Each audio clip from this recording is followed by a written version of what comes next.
Okay, so we are live. Hey, folks, I apologize. We had some technical difficulties. That's why it took a bit for us to get on, about half an hour late, but better late than never. Unfortunately, my wonderful guest, Whitney, we can't see her, but we can hear her, so we're still going to have a great chat. So, welcome to Six Elemental Interviews. Of course, I'm Peel Stewart. And my guest today is the wonderful Whitney Reinhardt. Welcome, Hi, Whitney. everybody. Hi.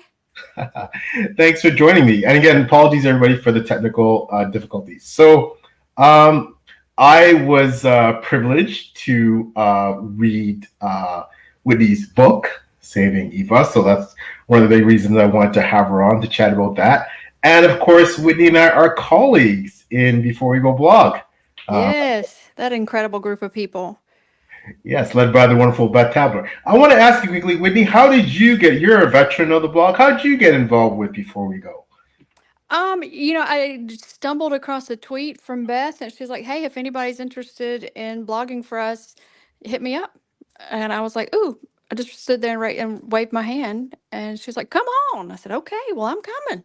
So That's awesome. Were you like a big part of the writing community? Was it more on Twitter where you kind of connected, or how did that all happen? yeah, so I became part of the writing community on Twitter when I was in graduate school. I was going for my MFA in creative writing, and that was one of the classes we took, was how to be part of the broader community, and readers, writers, editors, freelancers, the whole thing. So um, I don't want to say it was a class assignment, but it was strongly suggested. And I mean, I had never tweeted before, but I thought, okay, well, I'm going to dive in with both feet, and I did. And the writing community is absolutely amazing. We hear such terrible things, tweet shaming and stuff, and I know it happens even in the writing community, but I haven't experienced it or been party to it or privy to it. It's really just an excellent group of people. Yeah, I'd have to agree. It's all been positive for me, especially the Before We Go blog crew. What a group!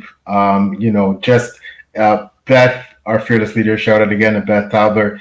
She's Yes. created an atmosphere that I think is just so it's safe, it's inclusive. It is a place where she lets us express ourselves Hmm. however we want. Right. Yeah, it's just great that way. So, and how long have you been part of the blog? 2.5 years, I think. Yeah, wow. So a while though, right? And so you've clearly done things such as, I mean, you post reviews. You've been involved with SBFBO, self-published fantasy blog off, Hmm. judging. What other sort of things have you done with the blog? With the blog, I'm kind of one of those like lurker people. I'm not like Dr. John Morrow, who is just Wonder Boy when it comes to all things blogging. But I am good for coming in with a funny meme, and saying, "Oh, I'm so sorry," when something terrible happens for somebody. Um, WordPress likes to fight with me, so I'm really good at getting in and asking everybody for help and being pitiful. Um, Eleni Arguero is just the savior of telling me how to fix WordPress. She's just incredible.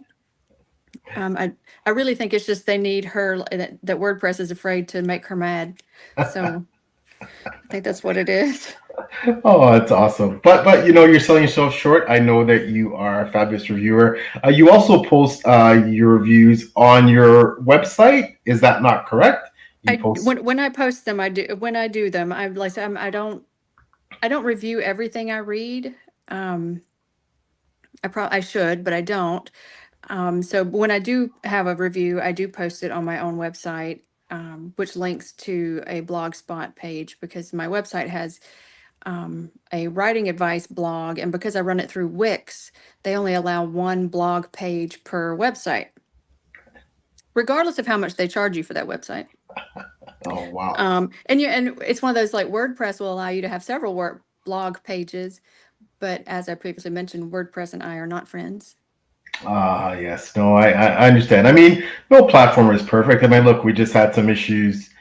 We tried to go with Restream, and now we're on StreamYard. We managed to getting work. No platform is perfect, but that that also leads me to the fact that for every reader, we have our perfect books, and sometimes a book isn't so perfect. So, what kind of books do you like to read, Whitney? I am a historical fiction and fantasy reader. So it doesn't have to be historical fantasy, and it doesn't have to be, I fantasy primarily. But we can get tired of magic, and I need something real. So historical fiction and fantasy are my two hard hitters, and occasionally I'll dip into some biographies. I like musicians' biographies. The whole sex, drugs, and rock and roll thing I'm fascinated by. So Oh yeah, and so what are some of those biographies, especially because biographies are fascinating. I don't need to read enough of them. I when I was younger read a lot more of them. But what are some of the biographies that you found compelling that you've read recently? Recently, um, it's been a minute since I read a true biography, but I mean, like Keith Richards' life was just inspiring, and Greg Allman's book was fantastic. Um, I really enjoyed Sonny Barger's book about his life in the Hells Angels. That was that was great. I I I picked some off. Not the most. Haven't read a biography of any of the presidents or anything like that. I want the beyond the pale people. That's what I want. I hear you. I hear you. No, and I totally get why that stuff would be fascinating. So what about the fantasy stuff? What do you like in terms of the fantasy? You like historical fiction? So I guess the historical fiction and fantasy, and what I'm gets an you? I'm an epic fantasy. Give me the elves. Give me the swords. Give me the druids. I'm an epic fantasy person. Um, I can't. I tell people I'm not smart enough to understand science fiction fantasy. So, like, even though I loved the Red Rising series, everything that's out so far, a lot of it was over my head. I was like, I don't get it. But I can understand crawling into a tree and being drifted, being snatched away into another world. Step into a fairy ring. Let's see what happens.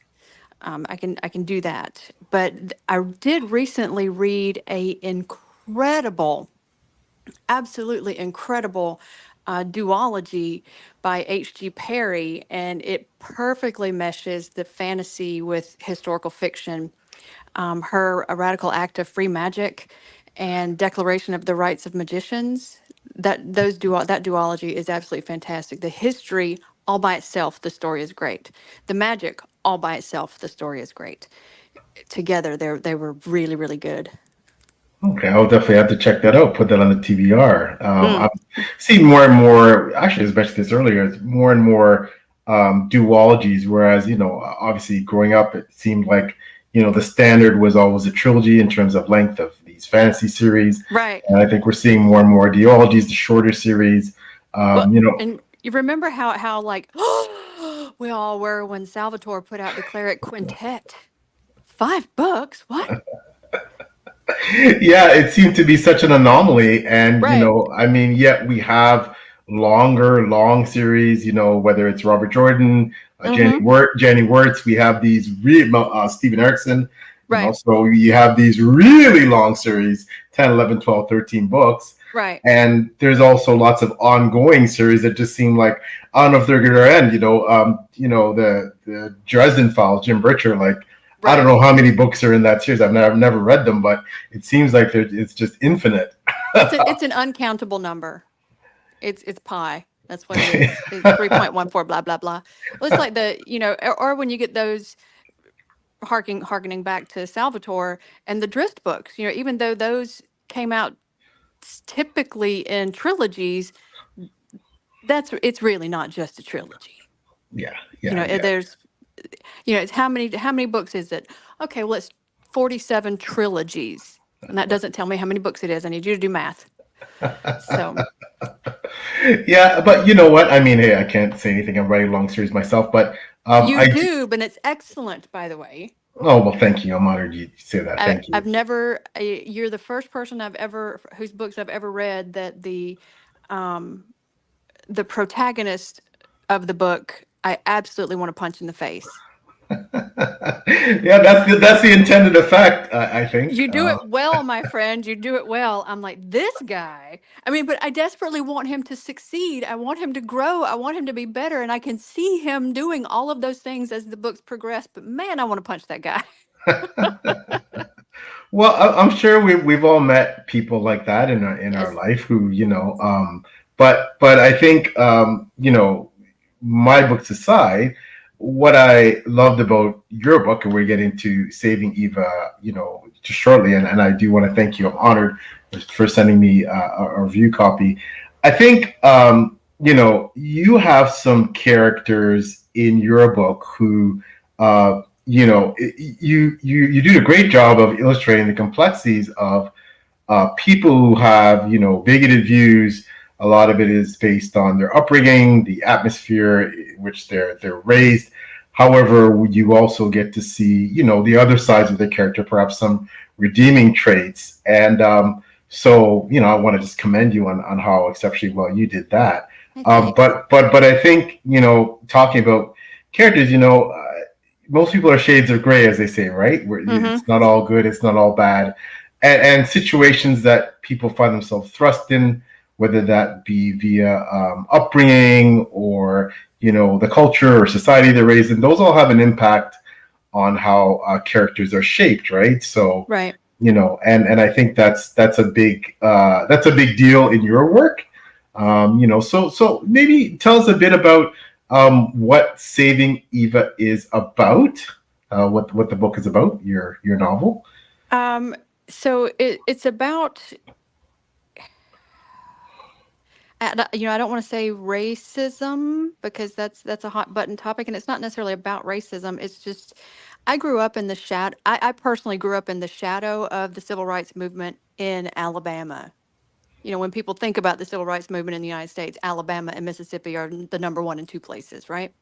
Um, and I was the first generation, the first post Civil War generation, not Civil War, post Civil Rights Movement generation.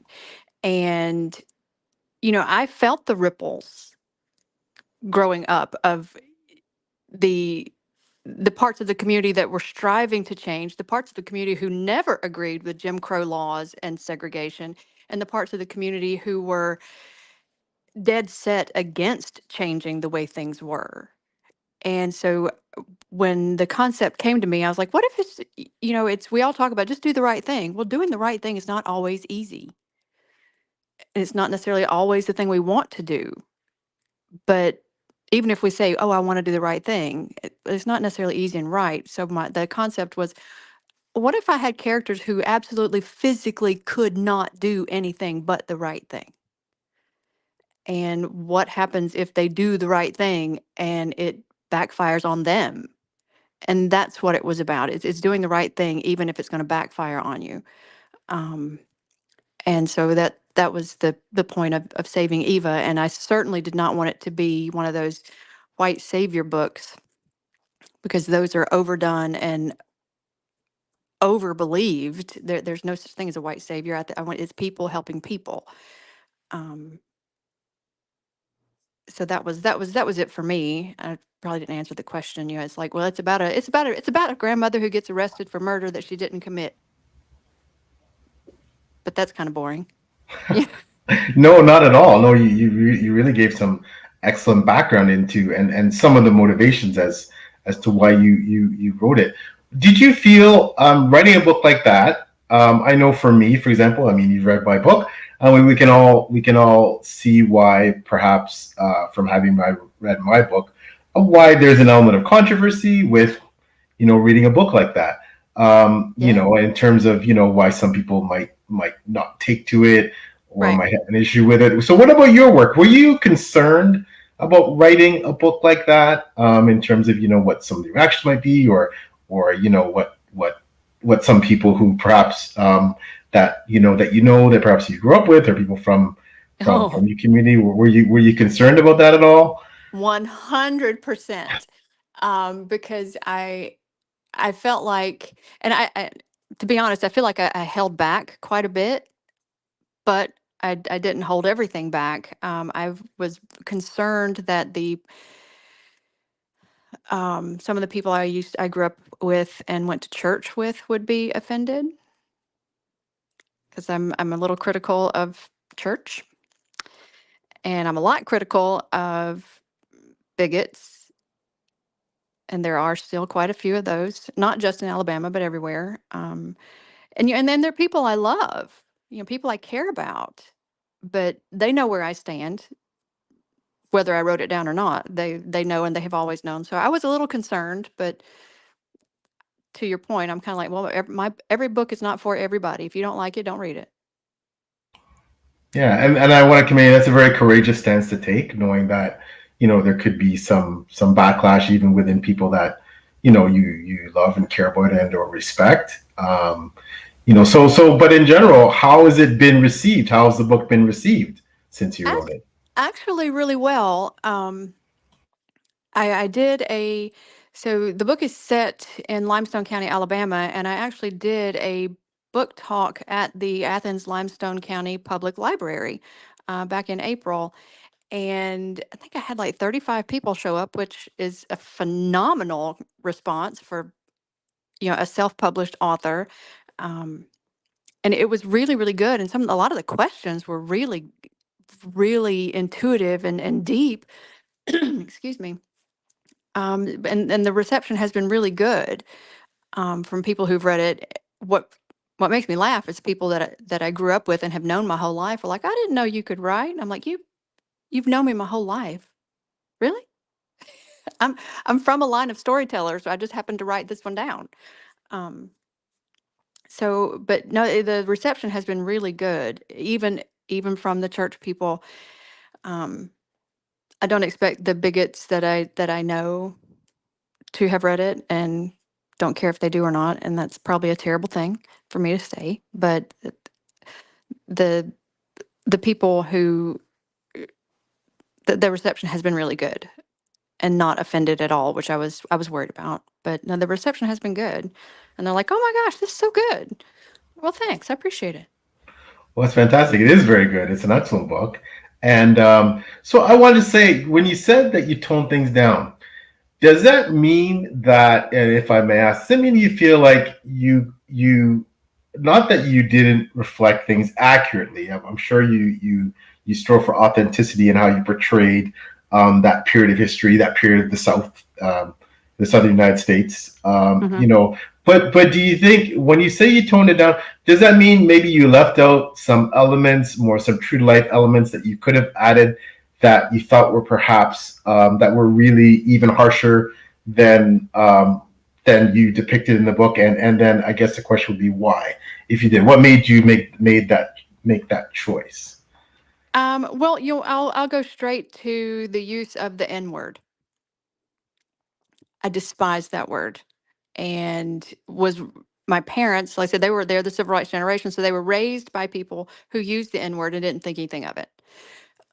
They made a conscious choice to not use that word, and they threatened me and my sister with death if we ever used the N word. But if I'm writing a book about 1966 Alabama, I felt like it needed to be in the book.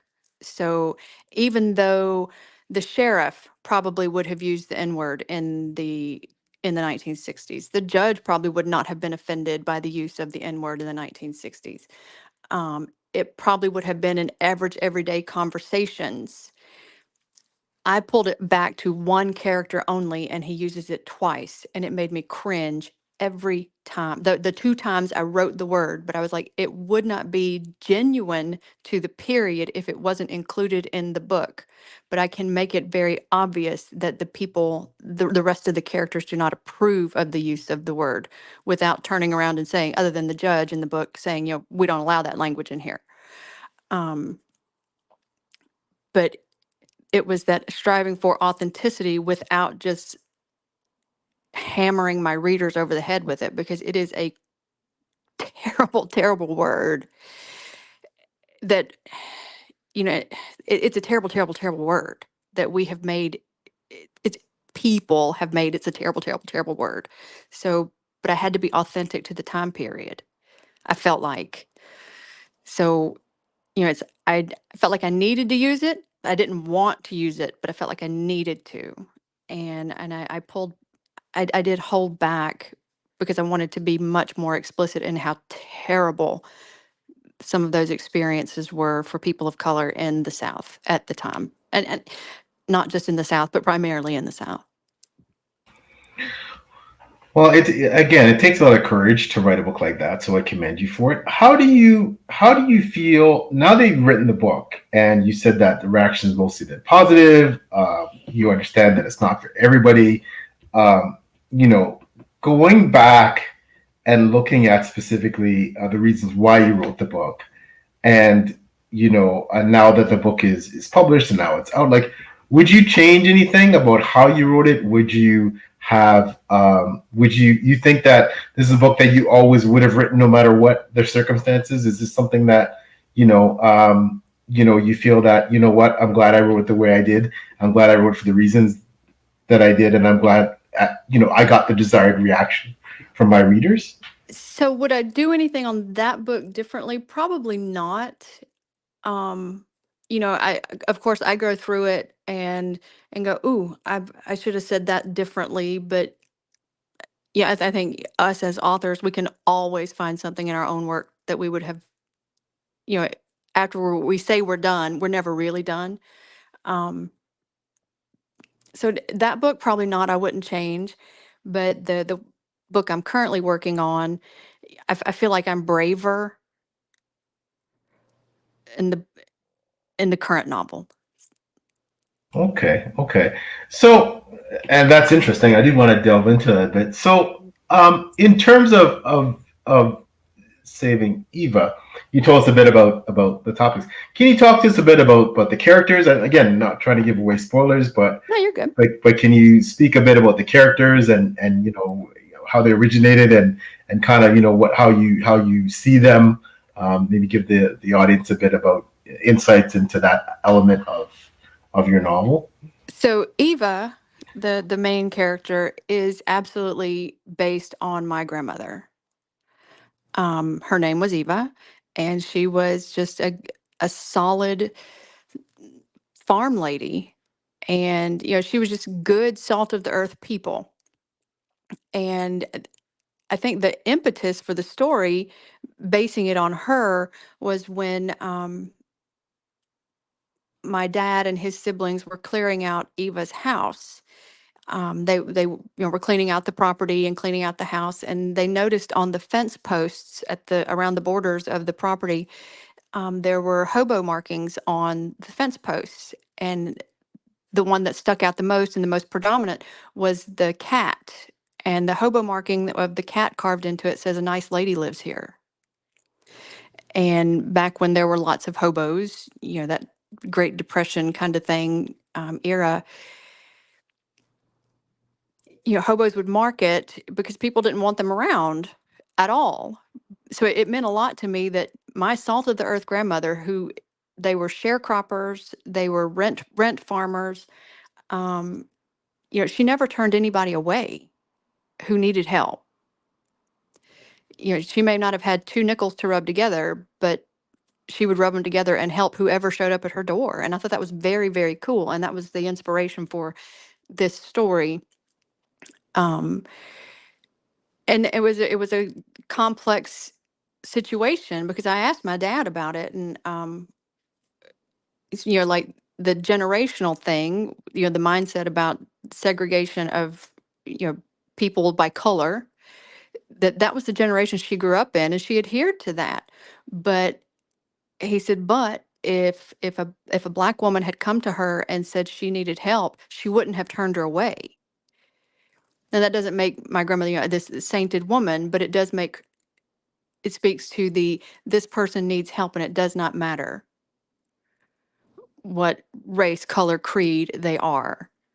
And I think that's an important message that we're all walking around with the same appendages, with the same fluids flowing through our veins. with the same illnesses, the same problems, the same worries, the same concerns, the same joys, and the same happinesses. And that's why I wanted to base it on her. And it's funny, people that have read my book that grew up with me, they call me occasionally. They're like, "Who is this character based on?" And I'm like, "Well, about 6 different people." So, but Eva's the only one that was directly drawn from a direct inspiration person I knew. Um, there's that. Well, she sounds like an absolutely wonderful person. So, She and I'm sure. was. She really was. Like I said, not perfect, but none of us are. And she did the best that she could with what she had. And she's from the era when the peddler's cart came by the house, and she would buy cheese. And one of my favorite stories is she traded with the peddler some eggs for this hunk of cheese, and she sliced some off to eat it, and she was going to save the rest for my granddad when he came in from the field. And then she wanted more cheese. So she kept halving this block of cheese, say, "Well, I'll save half for him." And then she wanted more cheese, so she halved it. He never did know how much cheese she got. But she wound up eating the whole block because the half got so small, she was embarrassed to show him that she had gotten cheese. It's just very sweet. And the mouse snatching scene in the book where she snatches, that actually really did happen.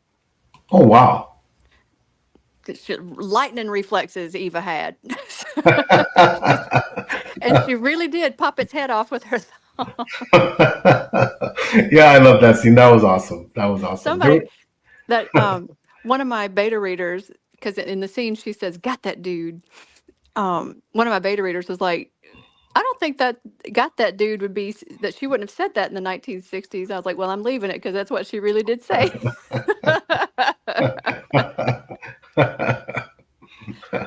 No, that I did love that scene. That was awesome. And I think what I also loved about the book was, it was certainly the realism was great in that, we talked about the more negative elements in terms of the racism, etc. But also the slice of life and the really little quaint small town,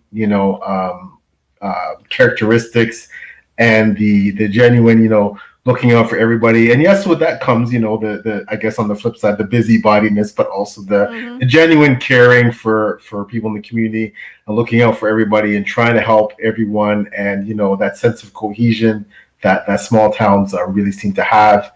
So you did, I think you really captured a lot of the really nice elements of the time period. And, and I think with that, do you feel that, and I always say this about, something I've always said, what would someone like Martin Luther King say about the state of affairs if he was alive today, or if he just came back, he just dropped him in the middle of 21st century Alabama today, what would he say about how things are compared to when he lived?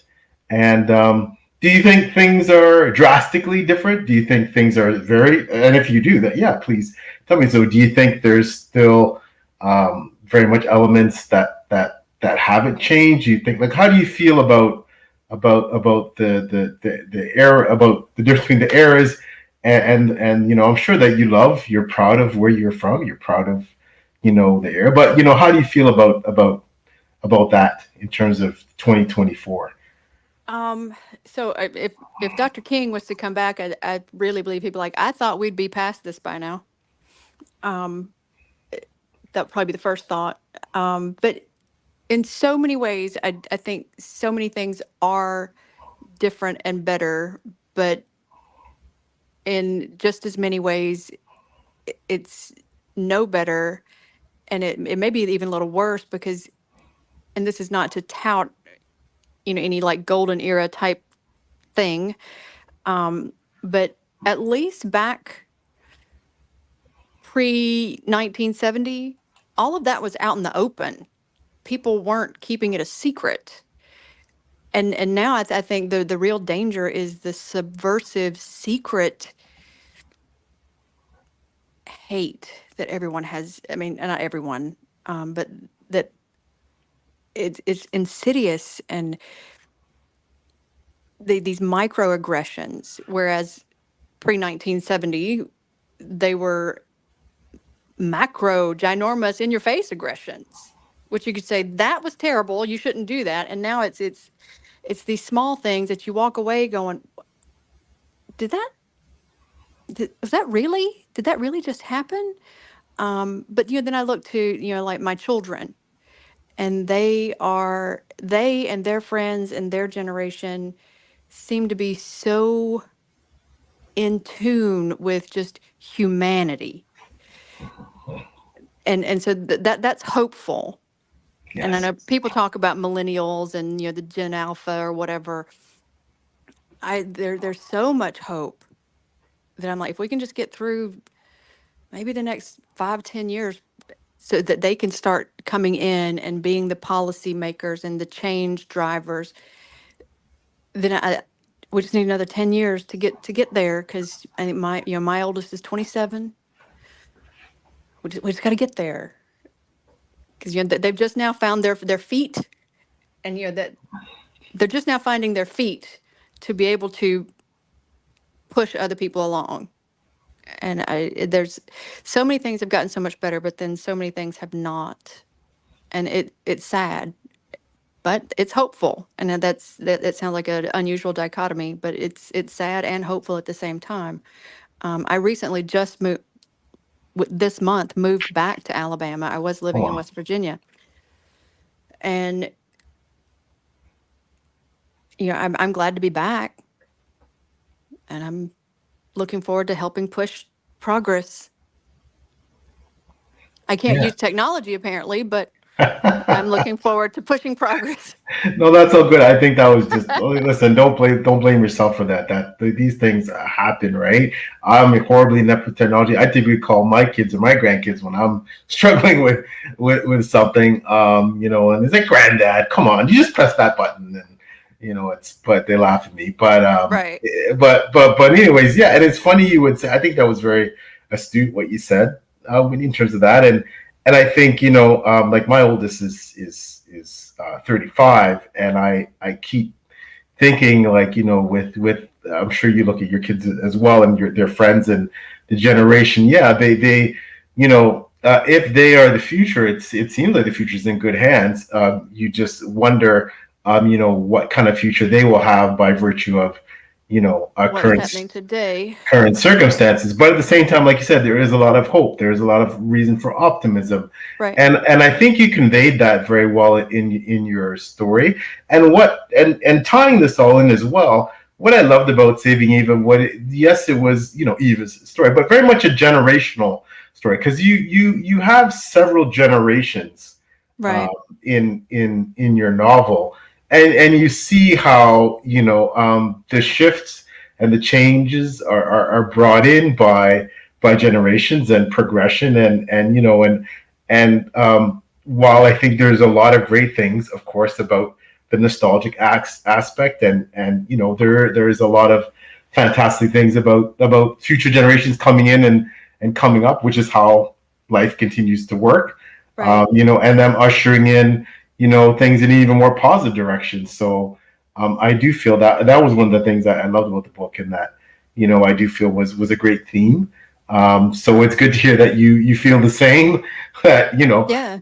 because sometimes writers don't necessarily feel the way they write, like and maybe perhaps a more positive view, or a more nihilistic or negative that view that you harbor within yourself. But it's great to hear that you can see the positives. Yeah. Well, and, it's funny. I look at, I look back over my children's lives, and I went to school in a very um, white environment. I mean, this has nothing to do with color of skin, but like, I didn't meet a Jewish person until I was in my 30s. Oh, well. That's not anything like, but for some people, it's mind-boggling. I didn't meet someone who went to the Catholic Church until I moved away to college. So, it's very insular the way I grew up. Very Mayberry-like. if we're referring back to, the old Yeah, Andy yes. Griffith show. Yeah. It was very Mayberry-like, and that gets a lot of judgment nowadays from here we are 30 years, 40 years removed, but I certainly couldn't help it. And people are like, "Oh, you didn't meet a Catholic person until you moved away to college?" No, I didn't. I had to move 6 hours away to meet somebody who was Catholic. And so that prompted lots of conversations. I'm like, "Oh, you're Catholic. I got questions." And they were like, "You're not Catholic? I have questions." So those kinds of things. And so I look back at my kids and their friends as they were growing up, and the school system was, 30 years removed from from forced integration, and their friends, there was this wonderful rainbow of friends that those kids never looked at each other and went, "Oh my, oh, we're different." It was like, "Well, you have a better tan, and I love the shape of your eyes, and your hair is so very pretty." Those kinds of things. And so it's very hopeful. I mean, my son, I'll never forget, and he'll kill me for telling this story, so maybe he'll never see this. Um, but he was in preschool, and his best friend was a young man. And the two of them, now they're preschool age, so they're, 3 and 4, right? They both had a crush on the same little girl. And she was, quote, my son's girlfriend for a little bit. And then she broke up with him and started liking his best friend.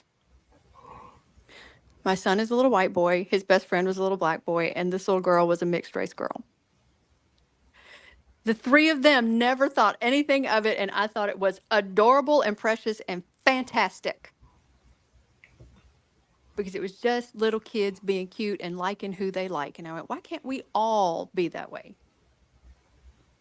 That was just very, very cute. And so, yes, the hope is there, because our children's generation they don't have the stigmas that the rest of us grew up with here.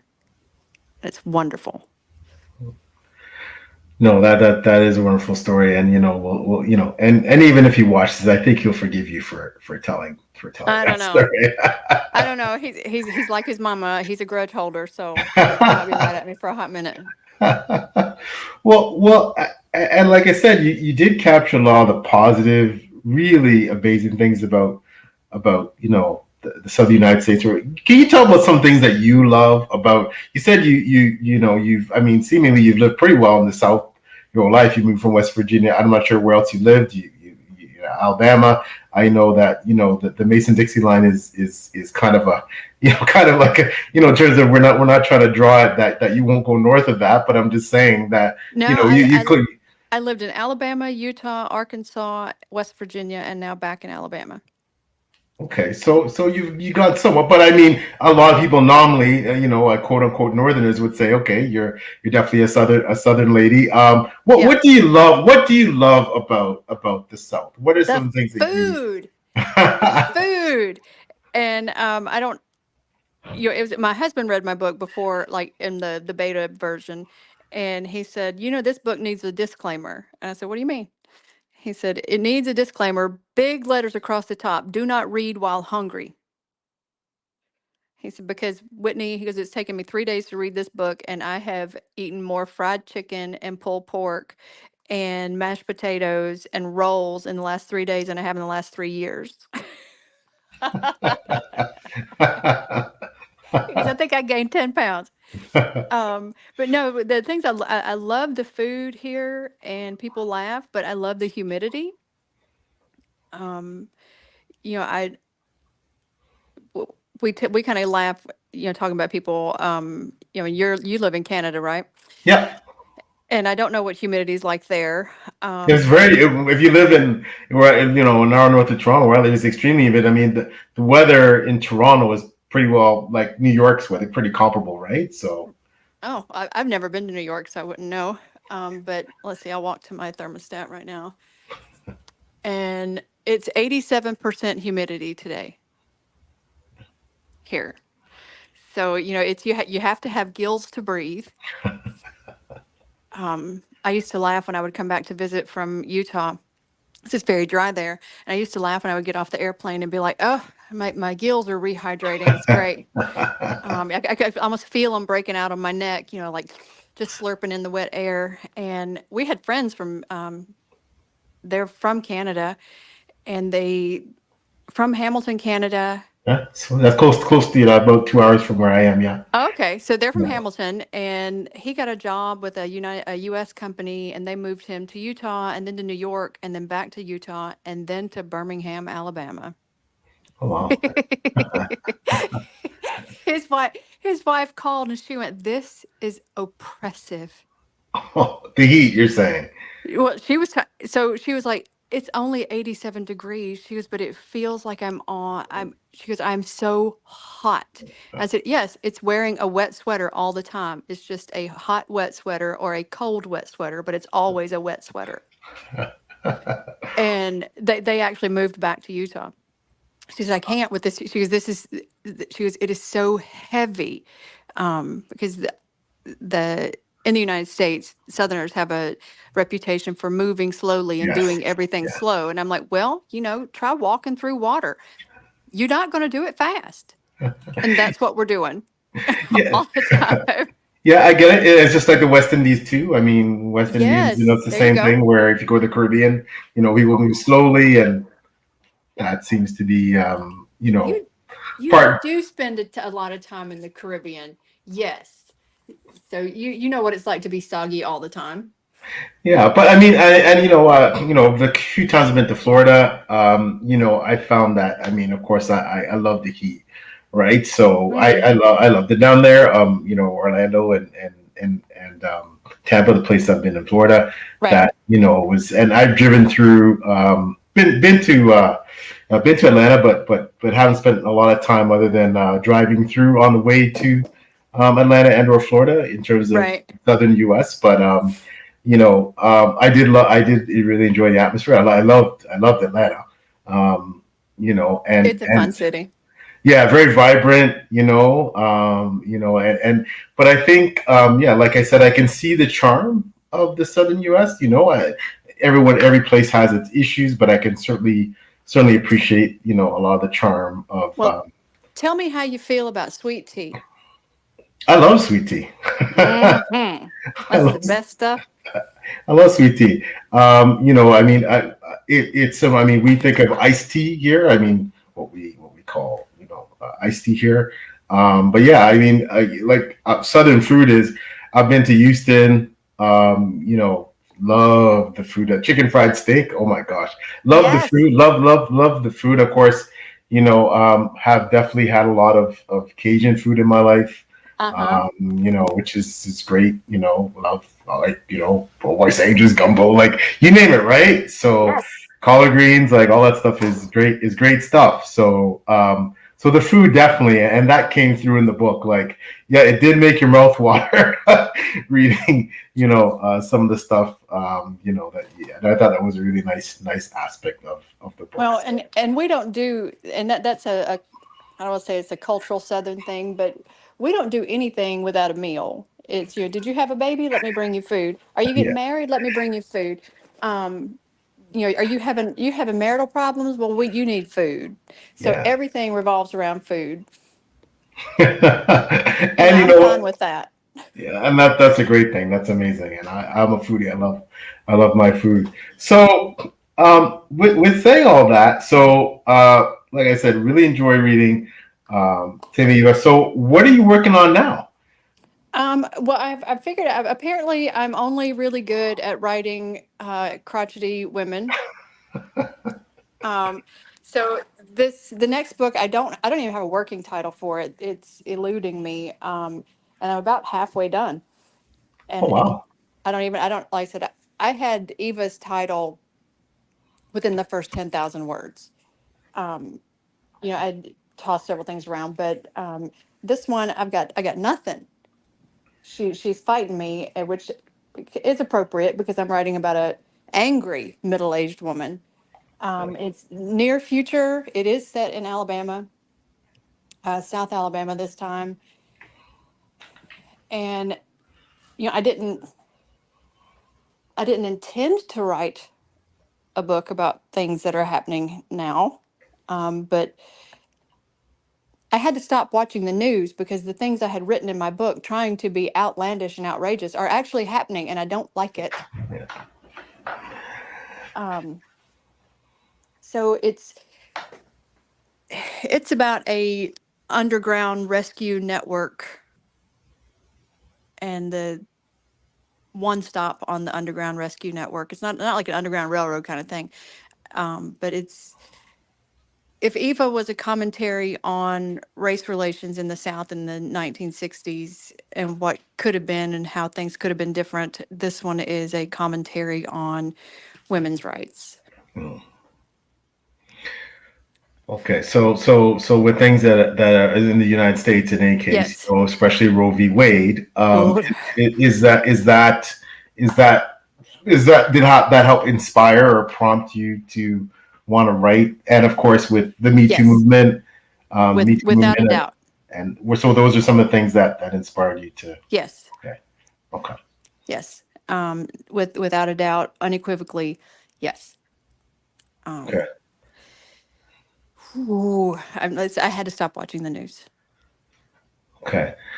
Well, yeah, and then a lot of stuff. I mean, especially if you are an advocate for women's rights, if you consider yourself more towards the feminist side, especially as a man, I can see how that stuff can be very disturbing. Now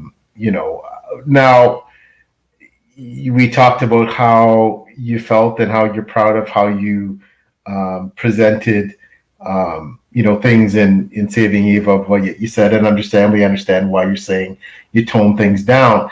Is that going to be the case, you think, with this book, in terms of now the angle of women's rights, oppression and abuse against women, domestic violence against women, Not at all.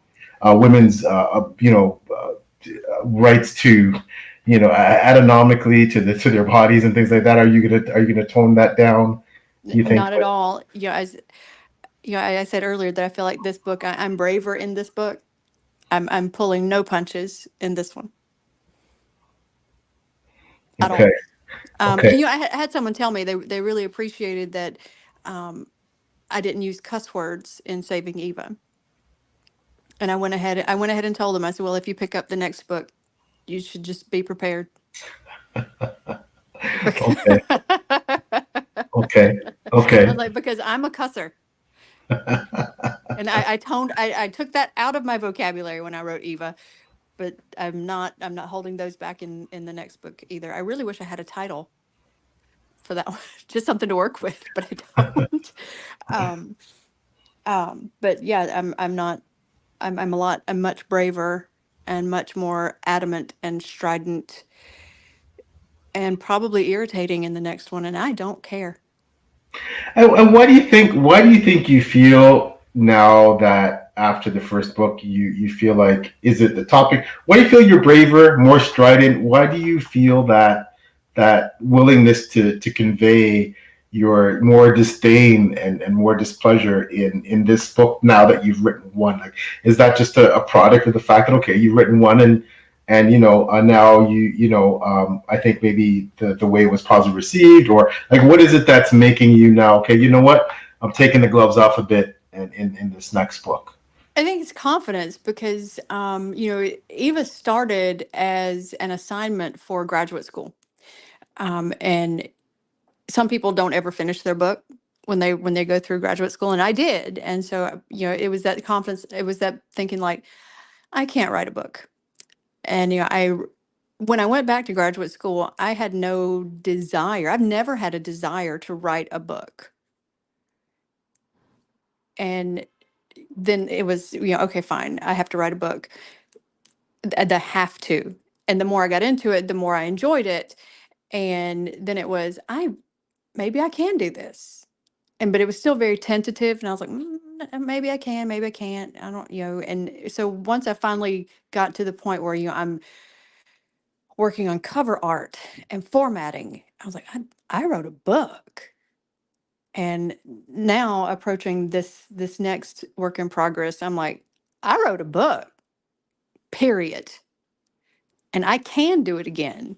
And so it's confidence and a willingness to be more exposed personally, because I mentioned my love of fantasy. I have tried to write fantasy, tried so hard, and cannot do it because I find myself going, that would never happen. So I have everything for me when I'm writing, it has to be things that would really happen. I'm not good at suspending reality in my own writing. I can suspend it while I'm reading, but I can't suspend it while I'm writing. Um, so I read your books and Connor's books and Crystal's books. Connor Kaplan and Crystal Matar, Quinby Olson. They're just incredible to me. You guys are incredible to me because all these fantastic things that you come up with. And I feel like I'm writing just the doldrums of life, but we always have to do that. Somebody has to write the boring, and the real. And I say real as in, like you could walk out and it could happen.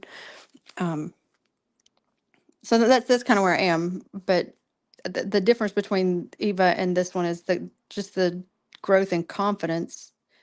Yeah, I can write this. And the this is the same, of course, Eva and this next book is I wrote a book. I want people to read my book, but if people don't read my book, I still feel accomplished in that I wrote a book. What did you do?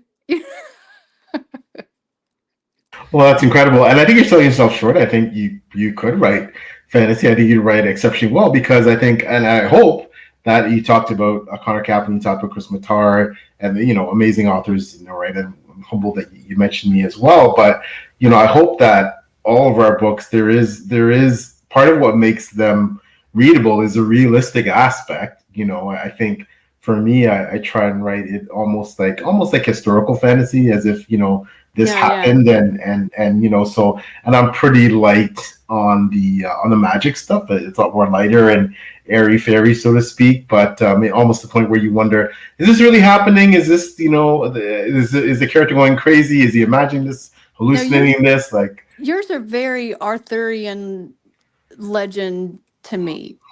There's that hint of magic, but yours is very Arthurian, Brittany to me. And I read it, I was like, oh, okay. So in my head, what I'm picturing, I know you provide maps, but we all draw our own pictures in our head. I'm picturing like, okay, Great Britain sunk into the ground, sunk into the ocean, and they made their way to America. Um, I know that's not what happened, but in the books, but yeah, I don't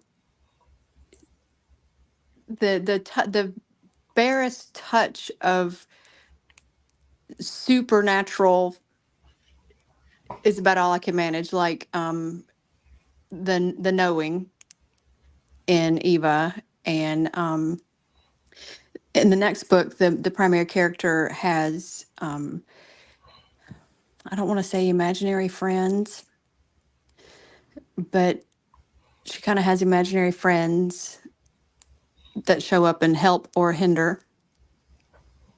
And she's the only one who can see them, so that's about as close as I get.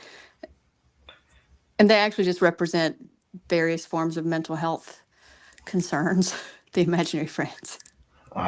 yes, no, I understand. And touching on that, when it comes to Eva, yeah, there is that light element of essentially with the knowing.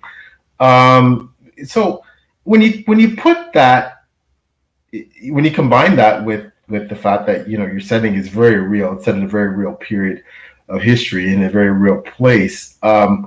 How would you categorize your book with when we consider that magical element of the knowing and the powers that some of these people are born with? What do you call that? How do you classify? It's all about creating, categorizing and qualifying things, but what genre do you or subgenre do you classify your Saving Eve as?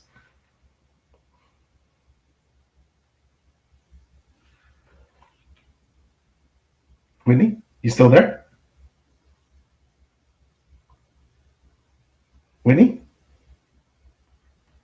I'm here. Do you have me? Oh, you're there. Yeah, I got you. Okay, I don't know what happened. A friend. I was also struggling because it's not fantasy. If it is, it's just like one little hair of fantasy, so it doesn't count as fantasy. It's not necessarily historical fiction. I did a whole lot of historical research for it to get the price of my box of crayons correct, but it's not necessarily historical fiction. But a friend of mine, Carrie Dalby, she writes a lot of Gothic books. She said it was Southern Gothic. And I went, okay. And she said, it doesn't have to be ghosts and dark, supernatural cemeteries to be Southern Gothic. And so I did a little bit more research, and it's generational, and it pays an homage to that Appalachian folk magic. This, I'm sure that this is everywhere, but Southerners have quite a bit of folk magic and fairy magic that they brought with them when they moved here from Great Britain and Germany and Scotland and those European countries. We do pay attention to fairy rings when mushrooms sprout up in the ground. We put a lot of places you paint the ceilings of your porches blue because spirits won't cross water and they think that the blue is water. We still cover mirrors and stop clocks if someone dies in the house. We open the doors. You never take an old broom to a new house because you don't want to bring old problems to a new place. So that's kind of what I wanted the knowing to pay tribute to with some of those old folk magics. So maybe folk magic, but I don't feel like Eva's gift was necessarily magic. I didn't want to say psychic abilities because it's not really psychic. So Southern Gothic really kind of hit it a little more closely than anything else did. Yeah, I really like that, and incorporating all the customs and the superstitions, and I really do like Southern Gothic. Yeah, I like that Do you think that fits?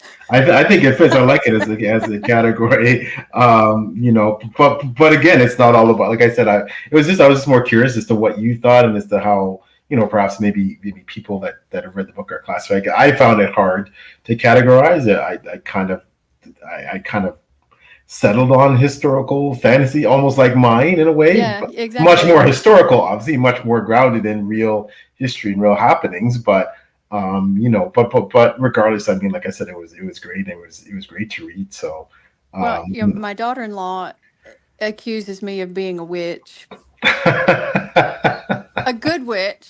A good witch. She says, like gift giving occasion. She's like, I didn't tell you anything that I wanted. How did you know that everything you gave me was on my list? I'm like, because I'm a witch. Thank you. Oh, that is You awesome. absolutely are a witch. I'm like, okay. But so maybe that's too, and I'm sure that they're everywhere, that you hear about the wise women and, the Yeah. healers and those kind of things. So I kind of wanted to play into that quite a bit because I grew up with those things, bottle trees. Apparently Southerners are very worried about spirits. So, we let out people's spirits when people die, and we got to paint our ceilings blue and put up bottle trees to keep spirits from getting in. I don't know why spirits want to be in my house, but fine. I'll paint my ceiling and have a bottle tree outside. Well, that's awesome, and I think what I loved about reading your book as well is like I love reading books that give me a bird's eye view into. Obviously, I've done a lot of reading. I'm a history buff, and I've read a lot about the South and a lot about the era, and of course the civil rights movement. That's something that I've done a lot of reading about Sure. in my lifetime, and I was born just pretty well at the tail end of that in the late '60s, and I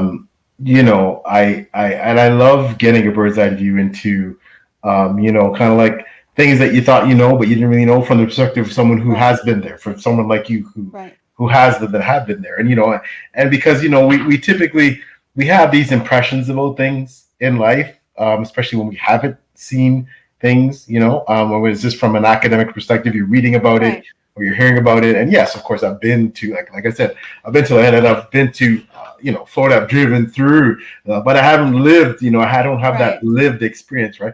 It's like you talk about Toronto. Like a lot of people don't realize Toronto's the fourth biggest city in North America. You know what I mean? People don't think about Toronto, Canada, as being, like there's Mexico City, there's New York City, there's LA, and there's Toronto, right? Like, people don't think about Canada. They think of this remote, snow-covered place where, there's think about that snow-covered barren wasteland. Yeah, whereas it's extremely, very densely populated and very, very similar to the U.S.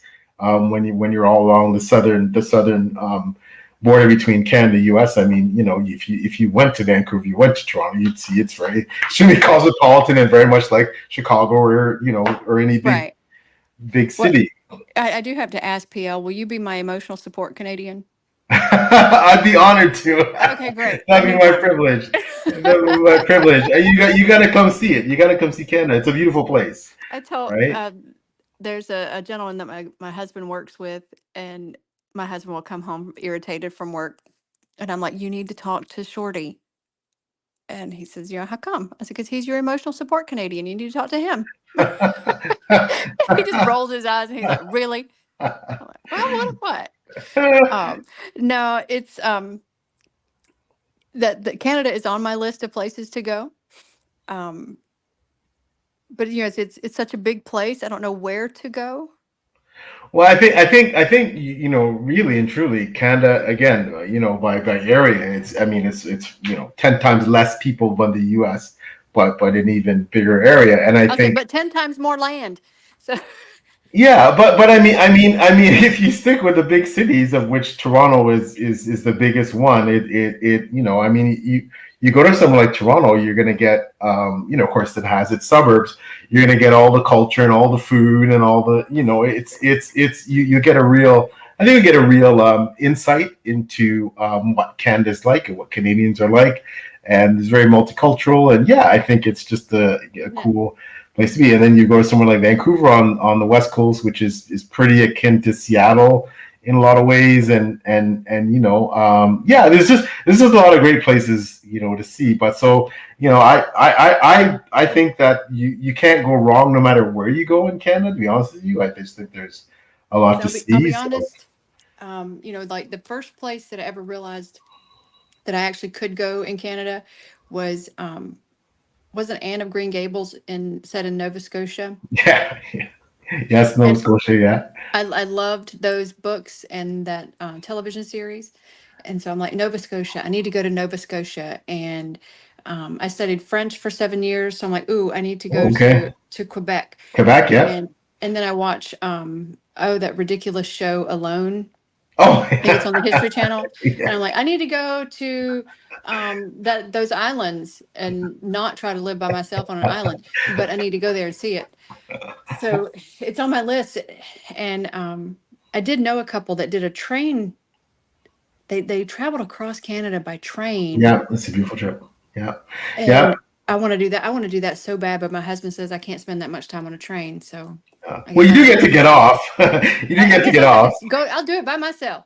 No, bring them, and you do get to get their stop offs. Like you can, you travel through, especially when you travel. The beautiful part is traveling through the Canadian Shield, traveling through the mountains, the Rockies, and traveling, from especially through the comparatively flatness of somewhere like Saskatchewan, the province of Saskatchewan, and then getting to mountainous regions in Alberta, especially BC, where all the mountains are, and it's just gorgeous. But yeah, something that maybe kind of a bucket list trip you and your husband could do. But if you come anywhere in Toronto, Deb and I, be awesome to see and show you around, show you the sights. I don't want to see you in Toronto. I want to see you in Barbados. Yeah, Barbados is, oh my gosh, that's where we're gonna semi-retire. So 6 months there, 6 months here is the plan. So yeah, Barbados is a small place. It's 166 square miles. It's only got about 400,000 people, but it's a beautiful island, and friendly people, very touristy, very it's very chill. Great place to write. How can you not be inspired to write with the sea and the sand and the sun and just a rum in your hand? And yeah, that's my vibe. So see, that sounds like heaven. Yeah, that's definitely my vibe. So, but yeah, so you're working on this new book. So when do you think it might come out, the next one? Well, my goal was to have it first draft done by this past Wednesday, but my husband and I decided to buy a house in Mobile, Oh, Alabama, and start moving, so that didn't happen. congrats. So I'm shoving it back to hopefully I'll get first draft done Thanksgiving, Christmas time, Okay, and fantastic. then yeah, I was hoping to be able to publish Thanksgiving, Christmas time, but it's not happening.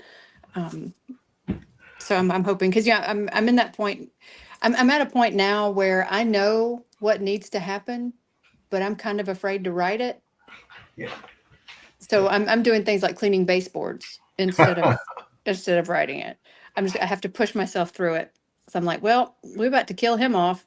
So Well, congratulations on moving on the house and everything. I guess also what I'm really curious about is because as you said, you're well educated. You went to your master's in fine arts, and that's what got you writing. You never intended to write a book. You wrote one, and now you're writing a second one. So now, is it a case where this is now just part of you writing, whereas it's something that perhaps you never thought about? But I mean, you did a master's in fine arts. I mean, I'm not sure if it was music or what it was that writing. got it was writing that got you into Yeah. that. So, but you never thought to write a book. So yeah, explain that. So you never thought to write a book. You did an MFA. You obviously you had to write one, I guess, for as part of the course for your thesis. But so what changed? Like you could have just written it and then never seen the light of day, or just published as your thesis in the library at your university, whatever. But you decided to go out and like go the self publishing. What? And now you're writing another. What's changed since then? So yeah, I mentioned earlier, I'm from a long line of storytellers. I mean, if you ever want to hear a really good yarn, just talk to my dad.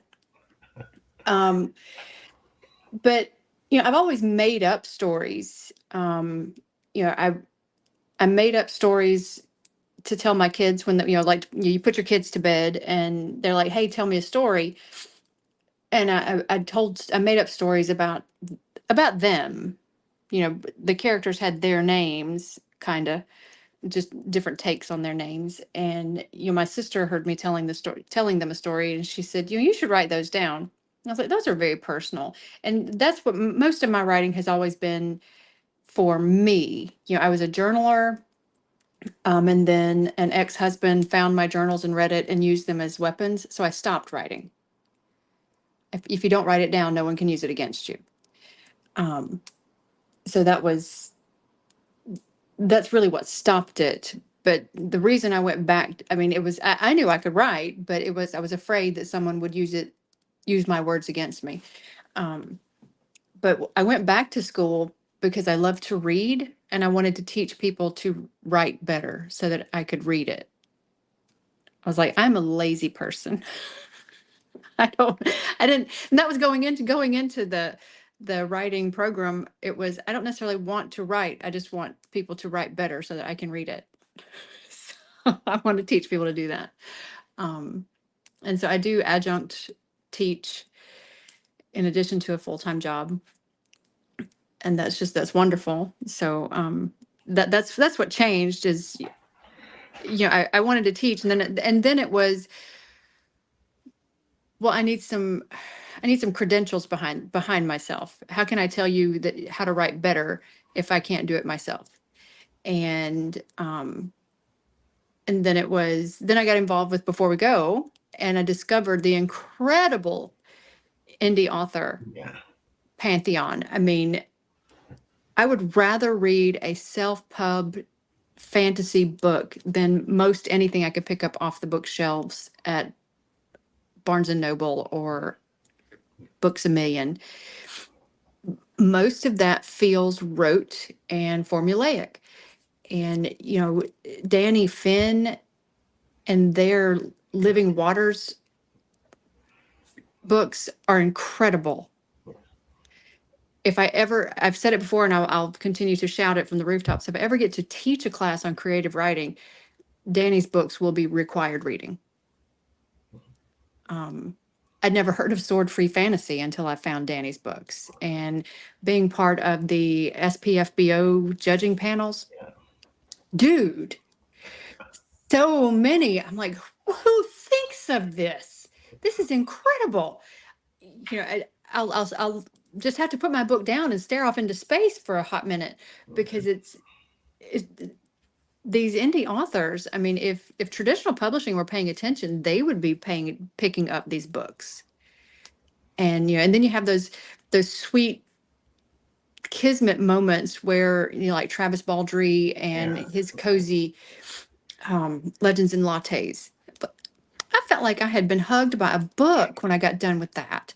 And I mentioned Quenby Olson earlier with her Miss Percy's Guide. She's gone international with her books now. Yeah. It's incredible. I mean, I say incredible a lot. And then Crystal and her Brightwater series. It's just these indie authors are amazing. And one of my friends from graduate school, she says, I'm going to go traditional publishing route. And I considered it, querying and finding an agent and all of that heartbreak and disappointment. And I thought, no, I can't. I don't feel like I can be an advocate for this self-pub community if I'm not willing to get in those trenches too. So much like I want to teach people to write better. Well, how can I teach people to write better if I'm not willing to do that work? And how can I really advocate for the indie author community if I'm not willing to do that work? And so I think that's kind of how it all came about and started for me. I'm not going to tell you to do something I'm not willing to do myself. Well, that's extremely admirable, Whitney. Like, I always thought you're an awesome person, but that really, that's really inspiring and really admirable that's why you took that route. And, and of course, I'm not saying that you've married yourself to necessarily indie, that you won't down the road, you might not, everybody's free to change your mind and pursue other avenues, whether that's small press or big trad press, etc. But it's really admirable that you decided to go that route. But that you were motivated by your knowledge and the intimacy you had with the self-published community. And that's fantastic. And I agree with you.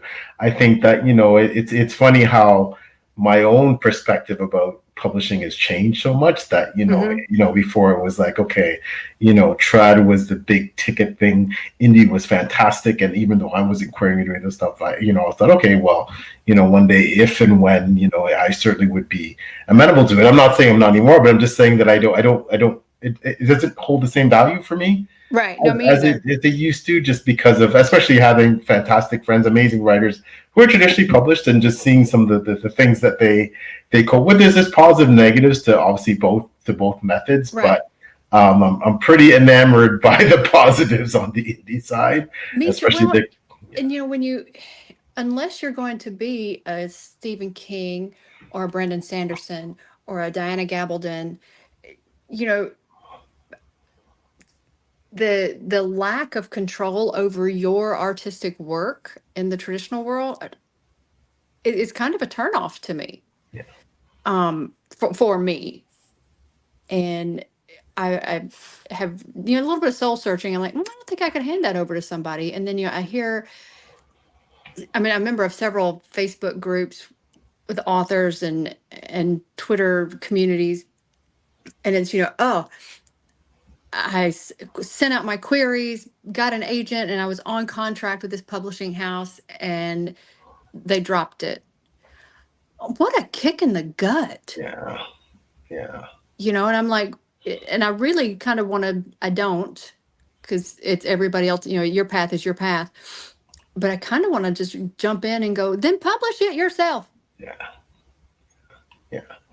Yeah, and I know that there's obviously a financial cost. You can go very, very low end, but you can also spend a lot of money doing the self-pub road. Of course, there is the daunting aspect of the marketing that you're doing, and not that traditionally published authors now don't have to do a lot of their own marketing and engage with social media. Gone are the days where you write the book as a traditionally published author. You just keep writing books and you don't worry about promoting. Yeah, But at the same no, time, it's entirely on you, as you know, as a self-published author, and it's you know, practically entirely on you as a trad, unless yeah, you're one of those big names. I mean, I think I read an article, I want to say it was in the hot sheets, that the average budget for marketing with the big publishing houses, unless you're one of those big names, is $500. yeah, And I'm like, yeah, that's a pittance. And so it's, is it worth all of that heartache to one day walk into Target or Costco and see your book on the shelf yeah. that people may or may not read anyway? I don't Yeah, know. I mean, you can get it done, and if with a lot of hard work and a lot of luck, you can get it done. I mean, we all know the stories. We know how Travis Baldry, he would start off self pub, and he got his books on the shelves of Barnes and Nobles, and they pushed it, and then now he's on, you know he's Yeah, he's a big deal. and there's so many stories like that. And you talked about SPFBO. We're all very familiar with all of the SPFBO luminaries that got book deals directly because of Right. SPFBO, and there's authors out there like Ryan Cahill, just to name one in the fantasy, the self-published trade. Is he's killing it. He's selling.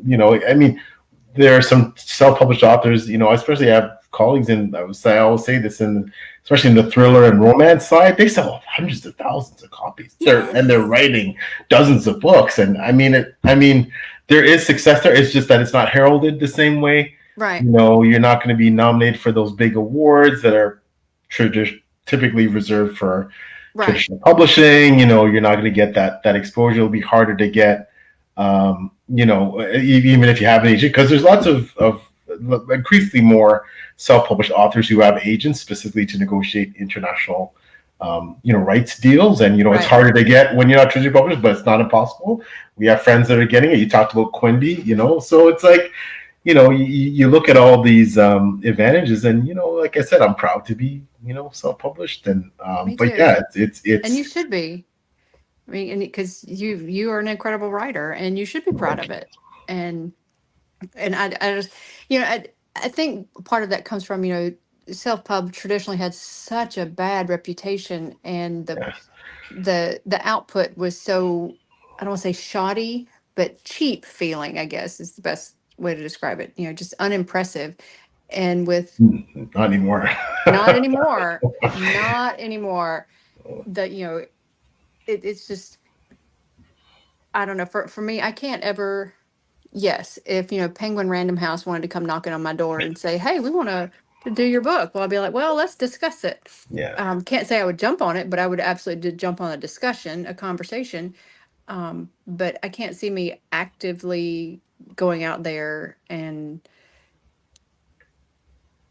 trying so hard, because I read the heartbreak, and I can't. I just want to just wrap my arms around these people and go, then yeah, just do it yourself, baby. Please do it yourself. yeah, My yeah, goodness. yeah. And I think for me too, at the stage of life where I'm at in my mid 50s, having published late, I mean, I'm not willing to wait to try and query for years, try and get an agent, and then wait for No. years to try and get a book deal. I could write, 10 more books in that time. Yeah, no, exactly. That's So me too. I'm like, I don't have time. When I went back for my MFA, my original plan was to get my master's and then go pursue a PhD. And then I got to looking at the time and went, I'm too old for this. Can I do it? Sure. But I'm going to spend 8 years pursuing a PhD and then be dead? No, thanks. well, I mean, and a doctorate's a great. I think you're at a real advantage. Because I know you said you're an adjunct professor now, but you're teaching now. So I mean, other than maybe if you want, tenure, certain things, or a certain college, university you want to teach at, I mean, getting a PhD won't change the fact that you're already doing. You know what I mean? You're already doing Right. the dues. So I mean, it'd be more for your own self development and your own, self achievement. I just want to be able to say I'm Dr. Reinhardt. That's really it. Yeah, you want that to put that doctor behind your That's name. all I want. I want Yeah. those initials after my name. That's all I want. but Because I am vain and shallow, Pierre. I am vain and shallow.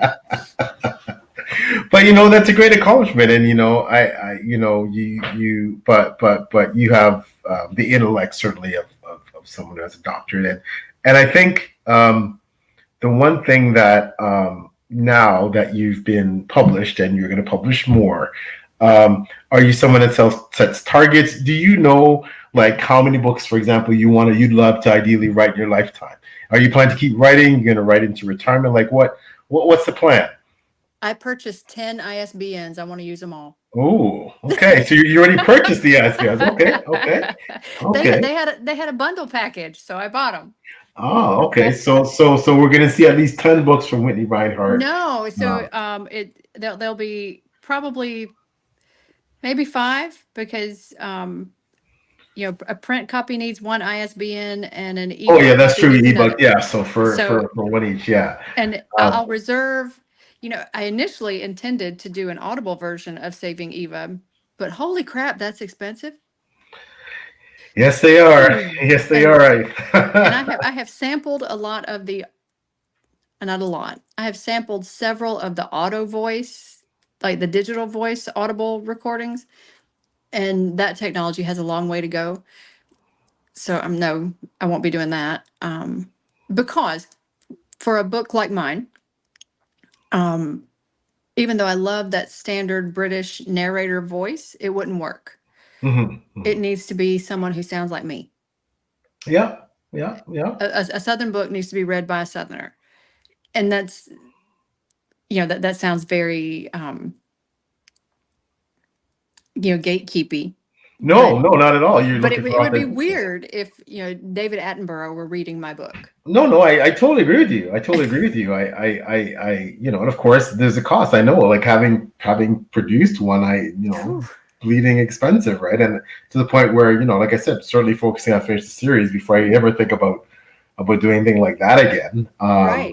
Because it costs. I mean, I know you can do it on the cheap, but again, as you said, you want to produce a quality product, and your book, I think, would definitely demand someone with that Southern drawl, that and then finding an audiobook narrator that can pull that off.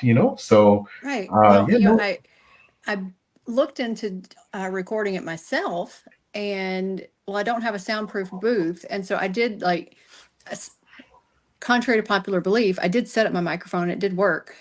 And so I read it and recorded like the first chapter, but you could hear my air conditioning kicking on in the background. And I need to set up a little soundproof booth to do this. So could I? Sure. But that still requires renting time in a recording studio. Yeah, they're pricey. I mean, and I know they're really popular. A lot of people can't consume other than audio because of various challenges, and or people just simply love. Especially I think it's become really for certain generations. It's the busy lifestyle that I can vacuum and do the dishes and do this and do that while I listen to a book. Right. I've never gone into audiobooks myself. I get why they're so popular. I'm still very much I want the physical printed thing, but of course I do read. Now you need to give them a shot because I have one book going on Audible. I have another book going on my Kindle and another book in print. And if I really like a book, that's when I buy it in hardback. But I'll have a paperback, a e-version, and an Audible of 3 different books going at one time. So give the Audible a shot. If you spend any time driving, it's the best way. I have tried audiobooks. I think it's just not my thing. Even ebooks, I do read them because I have to, because I do read ARCs, obviously, clearly for the blogging stuff. But my preference is always physical books. And the older I get, the more entrenched I am in my ways that I just want that tangible book in my hands that I can flip the pages and do my dreaded dog ears. Don't tell anybody. I do sometimes. And then I straighten them out afterwards, though. I know I'm a monster. I do. And it's funny. I'll have the bookmark there. I'll have the bookmark in the book, but then I'll still sometimes it's crazy. But anyways, I know, but I hear you. But yeah, I am excited about reading your next book, and you've been so generous with your time, Whitney. I really appreciate it. I don't want to keep you too long, but I do want to. You talked about you have another book coming out at some point. I know you haven't named yet, but any other projects you can tell us about that you might have on the go? Other than lesson planning for the upcoming semester, and I moved to Mobile, Alabama, because I'm starting a new job, a new job. Ah, congratulations. That's Congratulations. exciting. That's exciting. That's amazing. And I'm working, well, I'm also a yoga teacher, Oh, and wow. yoga studios, rightfully so, don't just hire someone who walks in off the street, Understandable. because it has to be the vibe has to fit and the personality has to fit and everything. So I'm looking for a studio that I can teach yoga, Oh, and when I have a quasi crippled dog at the moment. oh, I'm sorry. Well, Oh, I only say that because since we've moved to Mobile, I live a block and a half from a old cemetery here in town, and so I had started doing it. Excuse me, a series on TikTok, like visiting various markers, because there's when you get into the old cemeteries, there's markers that say, Bob Smith, born Glasgow, Scotland in 1781, yeah. died in Mobile, Alabama, 1843. Mhm. And I'm like, well, okay, first of all, no one is visiting these people now. Yeah. And I walk past these markers and I'm like, I wonder what that person was like. And why did he come from Scotland to here? How did he get here? I want to know these the answers to these questions. So I do kind of make up stories in my head when the dogs and I are walking through the cemetery. Wow, that's really cool. That's And really cool. there's and this particular cemetery is really interesting to me because there's the Mobile National Cemetery where veterans and their families are buried, and there's the Jewish Rest, which I would have never thought that there was a community here. I mean, I don't know why I wouldn't have thought about it, but it did. And those markers are very are beautiful, and so it's a diverse cemetery, because there's also a Confederate veterans section, and and then there's that random gentleman who came here from Glasgow, Scotland. Why did you come here? Things I want to know, because that's a huge climate difference. Like, were you press ganged into service? I need to know. Um, just those kind of things. So I love walking around the cemetery, and I haven't been able to do it with the quasi crippled dog, but so I did start that series on TikTok and have had to stop, which makes me sad. Yeah. But so it's not necessarily creative. I have a unhealthy fascination with TikTok.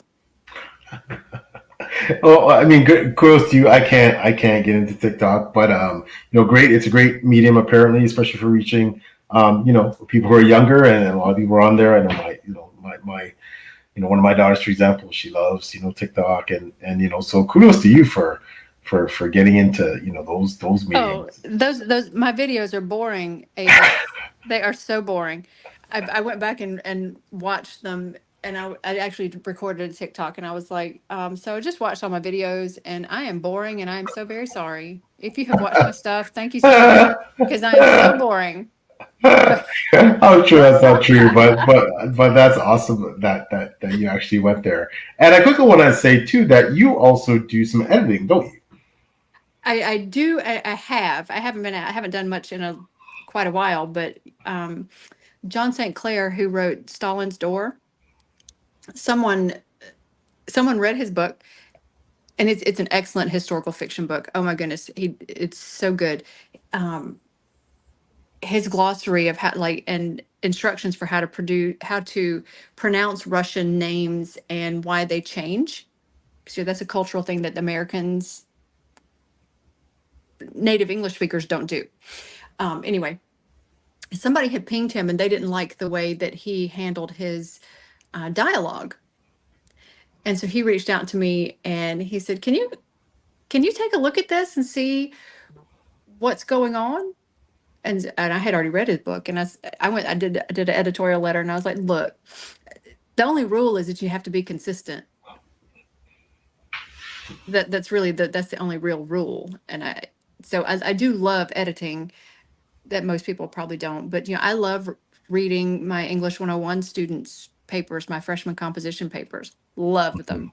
Yeah. But yeah, I do love editing, and I can get in the weeds so quickly over comma placement and periods and colons and semicolons and sentence length, and I'll stew over a single sentence or word choice for a half hour or longer, just sitting there and picking it apart and putting it back together. So yeah, I do love editing. Well, that's amazing. The line editing, that kind of, I'm not great at picking out holes in stories because my imagination fills them in. Unless it's obvious. I'm not great at that. But I find myself reading other people's works and going, yeah, I wouldn't have picked that word. And I drop off into, my syntax and diction brain. I guess so you're less of the developmental side, but more of the line. And I know I get that. And that's really, it's a crucial thing. So, wow, kudos to you. It's great to know that, for those of your viewers that are out there, maybe they're, if I don't know if you're still open to taking, on projects, but, someone's looking for an editor, then, whoever's watching this might give you a shout. So, but, absolutely. I mean, send it over. It's one of those, like, I think on my website I have rates, but I've never charged for that because I'm not asked often, and I do it because I enjoy it. I mean, please don't send me 100,000 words, but I might charge you for that. But because it's not cursory. Yeah, I take it very seriously. And I'll get in and be like, how about this word instead? And people, a lot of people are like, really, you're parsing out words? I'm like, because they matter. Yeah. Words matter. Yeah. Yeah. Well, and please don't just open a thesaurus. I tell my students this. Please don't just open a thesaurus and pick the one word you never heard before. Yeah. To sound smart, because it's just going to make you sound stupid. Please don't do that. That's some sound advice. That's some sound advice for writers. So, but that's great. That's great stuff, Whitney. But this has been just fascinating. We could chat for hours. We could chat for hours. I 100% could, PL. And I appreciate you spending your time with me, and I appreciate those 30 minutes of problem solving before I just gave up.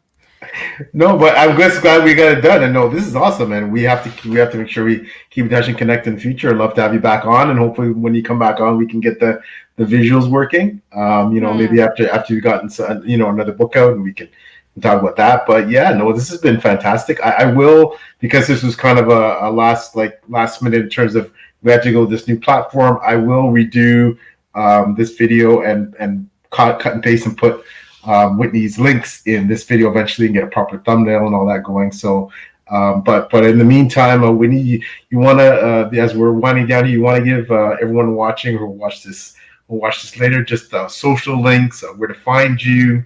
You talked about TikTok, Twitter, things like that. Where to buy your books, Saving Eva, etc. Where can you talk a bit about that? So Whitney REINHART, you can find me on Facebook at Whitney REINHART. And on Twitter at Whitney R. Reads. I think I'm on Instagram as Whitney REINHART. I think I'm on TikTok as Whitney REINHART. And you can find my book through Amazon, Books A Million, Barnes & Noble, Draft to Digital, Smashwords, Apple Books, Kobo, Trulia.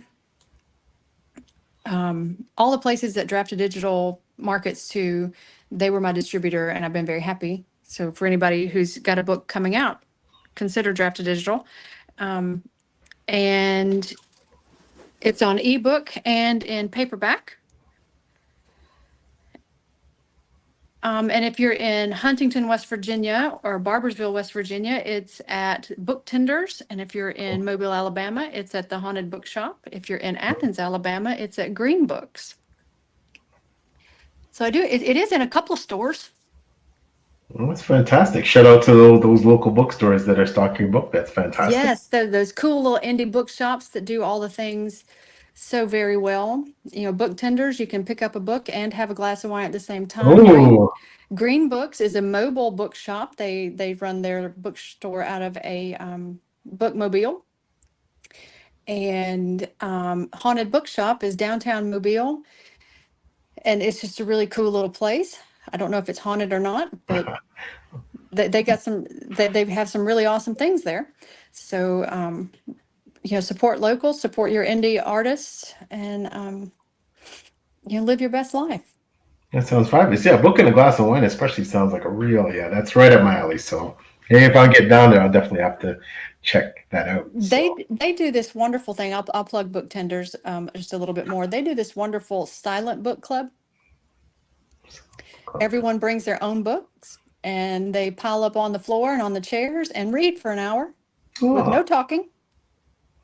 That's really cool. That's And cool. when they call time, as you're walking out, they ask you, what book did you read? What book were you reading? What do you like about it? What do you not like about it? Would you like a glass of wine? And that's how it goes. It's just the coolest little experience to go breathe the same air as 50 other people, because it's literally 50 other people. Wow, that sounds really cool. Breathe the same air and just know that you're enjoying reading. It's nice to be in a community of like-minded people that aren't talking. Yeah, and I mean, one of the reasons we come to social media, all the space we do, is to find like-minded people and people that share our interests and our hobbies. So that sounds really awesome. That sounds really awesome. So It's a pretty cool thing.